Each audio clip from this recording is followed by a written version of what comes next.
December solstice on the 21st when the sun goes into Capricorn at 1:21 a.m. Pacific Standard Time.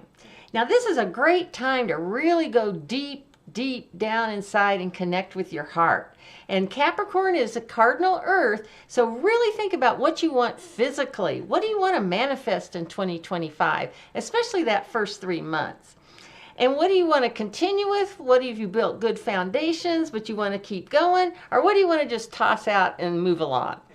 Now the sun is also going to be squaring the north node at 2 degrees Aries and the south node at 2 degrees Libra. And we always want to lean towards that north node. So express your independence. Know who you are. Go forward with that kind of energy. If you feel yourself getting into the Libra, go along, get along stuff, stop and say, hey, what is it that I want to do? Now, the other real biggie that's happening around this time is Jupiter in Gemini is squaring Saturn in Pisces on December 24th at 2 p.m. at 14 degrees.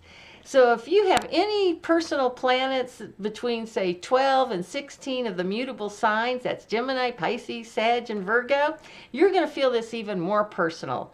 But both of these are transpersonal planets, so they're a bit out there. We might feel it more with business and work and that kind of thing. Because Jupiter is our expansion, optimism, freedom, the future, whereas Saturn is more focused on contraction, pessimism, restrictions, the past. So you may feel some struggle and some restlessness going on, but to use this transit the best, keep thinking about how Saturn is keeping your Jupiter from spending way too much money on Christmas, and Jupiter's going to keep you from feeling depressed that you don't have a whole ton of money to spend on Christmas. So focus on working hard, paying off your debts, and solid ideas for the future. Now, also I want to just mention Venus in Aquarius is going to trine Jupiter and Gemini on the 19th, so romance could bloom. But be careful, don't jump too fast, because Venus is going to square Uranus on the 27th. So you may wake up going, what the heck did I just get myself involved in? All right, everybody, thanks, and stay tuned for the expanded version, and we'll talk to you later. Bye! Welcome back to the Magical Mystery School and the expanded version of the December Solstice 2024. Okay, so I just wanted to mention one more thing about Pluto going into Aquarius, because here over the last few weeks, here in the States, the state of New Jersey has just been overwhelmed with drones or something up in the sky there. Now, the U.S. military has taken responsibility for that. They haven't said why they're doing it. I did see an article where maybe they're looking for some radioactive material that has been lost or stolen or misplaced, but I haven't heard that officially. But anyway, I did want to just mention that because Pluto and Aquarius is all, high-tech stuff, space travel, and would also be, first contact with those ETs. And remember, our tarot card for Pluto is the Judgment card, the inevitability. And here we've got a being, this is Archangel Gabriel, of course, with his horn, blowing his trumpet and wanking everybody up out of their 3D plane. So maybe we will get a first contact here in a little bit. But I've kind of come to peace with ETs. But first I want to mention, about 35 years ago once, a bunch of us, we had heard down in Buena Vista, Colorado, it's very high altitude, or getting up there, there was like a spaceport or a portal or something like that. So we went down there and camped out. And sure enough, we all saw this. It was kind of like this triangular shaped thing, and it was kind of like this with that point in the center. Maybe, I don't know, yeah. And I've seen satellites, and they're orbiting the Earth, so they have a pretty consistent pattern up there. But this guy was going right, left, and circles, backwards, U-turns, that kind of thing. It even looked like it would kind of hide in front of a star once in a while. So I don't know, maybe. We'll see. But the way I've come to terms with it, or peace with ETs, is that, there's all sorts of ruins and stuff like that, like down in South America, where the stones have been put together, like they're perfectly, like a diamond cutter had to cut these stones to get them to fit so perfectly. And they're like, how do these Stone Age people do this, you know? And Easter Island and Stonehenge, and, you know, there's some weird stuff out there. And so I guess I've just decided that, you know, this universe is so huge with so many galaxies, so many solar systems in those galaxies, so many planets. To me, it almost seems more believable there's got to be some other conscious beings out there, that we can't be the only ones. And I also think if they've got the technology to get from wherever they are to Earth, they could wipe us out in a millisecond, right? So I'm not going to get worried about it. I feel like if there are ETs out there observing us or something like that, they're probably pretty benevolent. And I also think of Bill Mollison. He's the one who originated permaculture, if you've ever heard of that, permanent agriculture. And he has kind of a joke that if there are extraterrestrials or aliens coming down to look at us and stuff like that, they'll take one look at how violent we are and how we're trashing this planet, and they'll just turn around and go the other direction. So I don't want to involve with those people. So anyway, that's kind of where I am on that. So I just kind of wanted to mention that, and maybe over this next 20 years with Pluto and Aquarius, maybe we will have a first contact. Okay, so let's get back down to Earth, and I'm going to put you on pause, and I'm going to bring the camera down. Okay, hang on.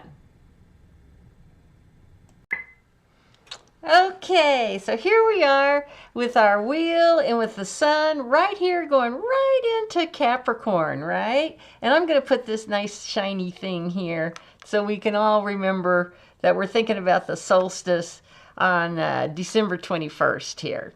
All right.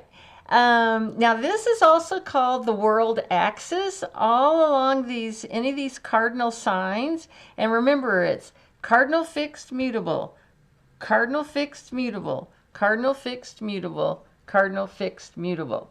Okay, so just remember that this is considered the world axis. So if you've got some personal planets on either side of that, you're probably doing some pretty interesting things, actually. But anyway, the solstice really gets me into my pagan stuff. I'm into my Christmas trees and New Year's, especially this solstice, but all the equinox and the other solstice. Oh, and that's what I should have also said. So we've got equinox, solstice, equinox, solstice, equinox, solstice. Now for us up here in the Northern Hemisphere, this is our shortest day of the year, so it's the deepest and the darkest. And of course down the Southern Hemisphere, it's the lightest. Okay, now as I mentioned, the tightest aspect to this is the nodes. And we've got the North Node here in Aries at 2 degrees Aries, and we've got the South Node up here at 2 degrees Libra. And remember, those nodes are always going to be exactly opposite one another. And the nodes also move backwards compared to what we think. You know, all the planets are moving this direction on the wheel, but the nodes, and if you're curious about more detail, what are the nodes and things like that, that's in my Astrology for Beginners, and you can find out all about that stuff in there in quite a bit of detail. So these nodes are kind of moving backwards. So pretty soon here, this North Node is going to move into Pisces, and the South Node will move into Virgo. So that's going to be a whole shift for all of us, basically. Now, and also remember, this is our future. We want to lean this direction. This is the past. We kind of want to walk away a little bit more from that area of our lives. You know, the go along, get along against the I want to do what I want to do type. Okay, now the sun is also making a square to Neptune. Okay, so Neptune is at 27 degrees Pisces. So even though, you know, it's going to make that exact square on December 18th, because on the 21st, of course, the sun goes into Capricorn, but it's still going to make that square when it's at 27 degrees Sagittarius. Now again, this might bring on some confusion, some misinformation, disinformation. I have found now with what we've been going through here in the States anyway, the difference between misinformation and disinformation. Misinformation is just when you accidentally give out the wrong information. So I will always, if I do anything like that, I will always give you misinformation, because disinformation is giving out things that aren't true that you know aren't true. In other words, lying. And I will never do that for you. So with that Sun in Sag squaring Neptune, yes, we can feel a lot of confusion, but also start to think about this as, you know, you can be a spiritual adventurer, almost a warrior, but Sag is very much into the adventure of things. So, you know, blazing new trails, new paths, who knows, maybe even meeting some aliens. I'm stuck on these aliens, aren't I? Okay, no. Okay, so, and then the next biggie that I wanted to show you guys, because I do think if you physically see these things, it just gets into your brain better. Now we've got Sag also in we've got Saturn also in Pisces up here. So this is a pretty active part of the chart. So see where Pisces is in your chart. Remember our house rulerships, and that'll be affecting you and your what's going on in your own personal life there. Okay, and then we've got Jupiter, the square, so that's mutable to mutable, mutable water to mutable fire. So Saturn and Jupiter are going to be squaring each other at around 14 degrees. Now, this is, you know, as I said, you know, this can work in pretty good complement to one another, because they can kind of mediate each other's more crazy aspects, like the expansion and, you know, blowing it out of proportion, and the depression, and the, you know, getting things down too tight, too concentrated. So another good way to use this is for strategic planning. You can have the big ideas down here, but Saturn's going to give you the focus and the concentration to actually make those ideas come to fruition. Now, and I'm sure you guys are tired of me talking about good old Mercury up here in Sagittarius. Now, Mercury, you know, it started out, went through Sagittarius, went retrograde at 22, back to 6 degrees, and it finally went direct here. So it is starting to get involved in this same square, creating a T-square from Mercury, Saturn, and Jupiter. So we are going to see, remember the mutable sign, so that outlet point is going to be down here in Virgo at that 14 degrees. So if you do have something at 14 Virgo, or, you know, 12 to 16, or, you know, close to that, you may be feeling this T-square quite a bit. Now this exact opposition from Mercury to Jupiter, and then square to Saturn, is going to be happening on December 26th. So little few days after the exact conjunction from Saturn and Jupiter. Now, this could, with this more personal planet now involved, this could bring in more internal conflict for us. And these personal planets, when they hit a bigger, slower transit like this, we call this a trigger. So on the 24th, when the exact of this Jupiter-Saturn square happens, we may not even feel it or even be aware of it. We may be more involved in presents and stuff like that. But when Mercury comes along on the 26th, we may start seeing some action here. And then to make it, to even bump up the trigger a little bit more, on the 28th of December, the moon, which, you know, moves super fast. I mean, it only takes it 28 days to go all the way around the wheel. Whereas like the sun and Mercury takes about a year. Saturn takes 28, 30 years to go all the way around. Neptune, I think it's 164 years. So it's, you know, it's this moon moves really, really fast. But it's also going to be conjuncting Mercury, opposing Jupiter, and squaring Saturn. So that could be a big trigger too on December 28th. Okay. Now, the other thing I wanted to mention about this Jupiter and Saturn, you know, because of the retrograde actions and all that kind of stuff, they typically have 3 passes at these aspects. So keep in mind that the first time that Jupiter and Saturn squared each other, it was on August 19th. So that was kind of when we started to first ask the questions. And now we're in the process of what does this mean? What are we working on? That kind of thing. We're deciding things on this second exact square. And then the final, the third one, the completion, won't be until June 15th, which will be, and interestingly enough, by that time, Saturn will have gotten into 1 degree Aries, and Jupiter is going to have gotten into 1 degree Cancer. Now here I've written this out, so if you want to do a screenshot or jot it down. Oh, wrong card, sorry. There we go. Jupiter square Saturn. Okay. All right. There. Okay, August 19th at 17 degrees, Gemini, Pisces. And now it's at December 24th at 14 degrees, Gemini, Pisces for Jupiter and Saturn. And then on June 15th, 1 degree.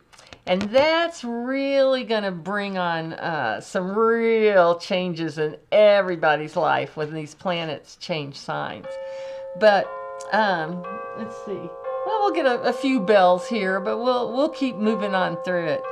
And the other thing with this Jupiter-Saturn square that I want to remind you about or highlight to think about is when the first conjunction between Jupiter and Saturn happened back in December of 2020. So if you can think back, what were you doing? You know, the COVID was in full swing. The vaccines were starting to come out. Think about what you were doing.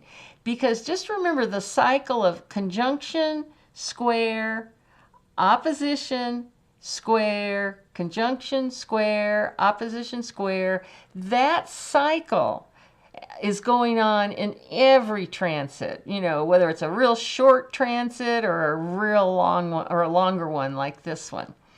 So, and of course there's trions and sextiles that also are part of that cycle. But right now I'm just going to focus on this biggie with the square cycle here in opposition. So do think back what was going on December of 2020 and see if you're coming up to the point now where you're trying to make some decisions on what you might have started back then. And that's why I really recommend just keeping a calendar, not even so much like a journal, but just something where you're like, okay, this is the day I first met this fabulous woman, right? Or this is the day I broke my toenails or something like that, so that, you know, maybe that cycle will be part of the cycle as you check in. Okay. Now, as I mentioned, with this, by the third square here that both Saturn and Jupiter will have changed signs, I did want to just highlight here just how amazing this time is that we're going through. Now, you may be, you know, thinking, oh, this is, you know, everybody goes through this all throughout. Well, not really. Look at this. We had Pluto go into Aquarius on November 19th of this year, and so it's done that. You know, after 20 years in Capricorn, it moved into Aquarius. Then Neptune is going to move into Aries on March 31st of 2025.